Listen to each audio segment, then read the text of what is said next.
Autism spectrum disorder is a developmental delay that causes problems in communication, behavior, and ability to learn.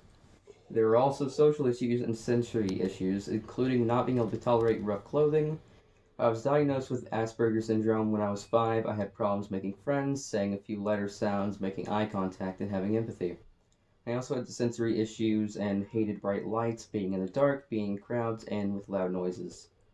I've been rocking and humming since I was 6 years old, 6 months old. My mom took me to a child psychologist, Dr. Ed. He tested me and questioned my mom and teachers. Asperger's would now be high functioning autism, but I always just said I had autism anyway. My mom was a child protection social worker at the time, so Dr. Ed just gave her techniques and books to read because she already worked closely with other autistic kids. I also have ADHD, like a lot of kids with autism do. My mom, my doctor, and Dr. Ed picked out medication. The medications for my ADHD also helped with some autism syndrome symptoms.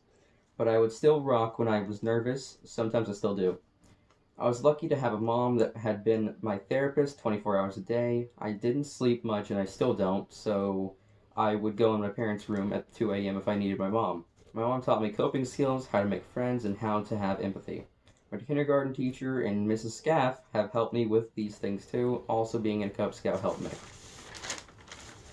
My mom kept me active in different social groups for sports and scouts. Selling scout popcorn helped me with communication skills. All of my teachers at Genesis have helped as I get older. I had major meltdowns as a child, but that rarely happens now.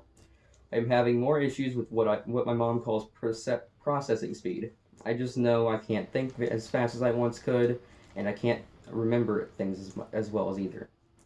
This is probably being caused by both autism and ADHD. I will have issues my whole life, but my doctor, who has known me since birth, has prescribed all of my medicines. Always tells me that I have come so far and will be okay. He brags my empathy for others.